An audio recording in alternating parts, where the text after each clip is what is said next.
Hey everyone, Marc Saltzman here. Today we're taking a look at the brand new Samsung Galaxy 10.1. This is the company's latest tablet. It's the successor to their 7-inch tab that came out late in 2010 and was met with mixed reviews. But now they've gone much bigger, even bigger than the iPad with its 9.7-inch screen, offering a 10.1 beautiful screen, very lightweight and thin design, and a few other bells and whistles that I really like. And if you've been holding out for a tablet and you're a fan of Android, Google's mobile operating system, then this is the one to get. So let me first cover some of the basics. It is incredibly light and thin despite its huge 10.1-inch screen.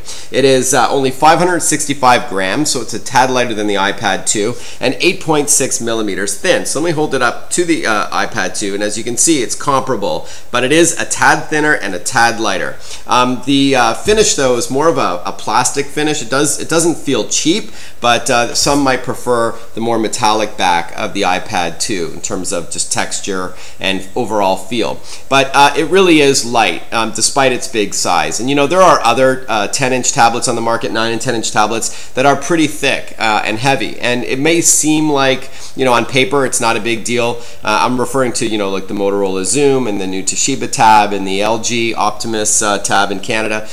Definitely it might not sound like a big deal, but they do get heavy after a while. After reading, say, an ebook, you're going to want to put it on your lap, but you don't get that with the Samsung. So this tab 10.1 has a beautiful screen. It's got 1290 by 800 resolution, which is a little bit better than the iPad 2's 1024 by 768 resolution, and it shows. If you're watching videos, here's YouTube, you can see how fast things load, by the way. Watching HD YouTube or your own videos that you drag and drop onto here, it looks incredibly clear. It's also very bright, and you can dim the brightness, of course, if you're in a bright setting like outside, but it really does do a great job in showing games and videos on its high-resolution screen. So here you go. You can see how fast things load. By the way, it does have a 1 gigahertz Tegra 2 processor, so it's very speedy, loading things very fast. So here's the Android market. Boom. We're right there already to download more than 250,000 apps. It is running Honeycomb 3.1, so it's got all the bells and whistles, the tweaked user interface, pushed over-the-air updates, and a few other cool things not found in previous versions of Android. It also has a 9-hour battery, so it does last all day, and again, depending on your brightness, depending on what apps you're using, you might even get it a little bit better, but in my testing, it's about 9 hours. And then finally, the web browser does support Flash, so definitely you'll be able to visit sites that you can't easily access on the iPad or iPad 2 unless you use an alternative browser, and even then, it's not the most graceful experience. So overall, this is a great tablet. There's really not much to complain about. However, there are a few things that you should keep in mind depending on your needs. Number one, there's at this point, no cellular connectivity offered, be it 3G or 4G. Samsung says it's coming, but as of now, which is late July 2011, there's only a Wi-Fi version available in Canada, so therefore you're limited on where you can get online. You're going to have to go find a hotspot, or you have a smartphone with a personal hotspot feature in order to get online via 3G or 4G connectivity. So you can do things like on a park bench or in the back of a moving taxi.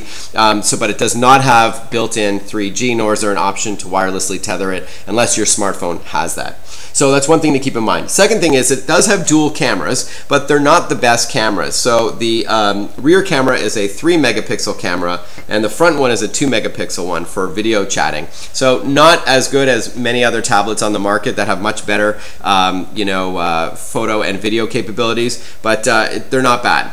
Finally, this is the 16 gig model, and there's a 32 gig model, but there's no expandable memory. You know, I recently been playing around with the Toshiba tablet, and although it's much bulkier, heavier, and slower than the Samsung Galaxy 10.1, it does have an SD card slot, which I like, as well as a full female USB port. So you can stick in a USB thumb drive to add more memory or to access files on an external device. So it doesn't have that, but it does have a lot of the things, you know, that you'd want. It's got DLNA, or Samsung's calls it All Share. You can wirelessly play your content on your tablet on a nearby compatible TV or on other devices without having to physically tether it. It's got stereo speakers on each side here. You can see a speaker compared to the iPad's mono speaker, or it is stereo but out of one speaker grill. But overall, just a great tab. It feels good, it looks great, it's fast, it's peppy, and of course it's got the latest Android operating system. So overall, I really like this one. If you've been holding out for an Android Android device, definitely get your hands on it,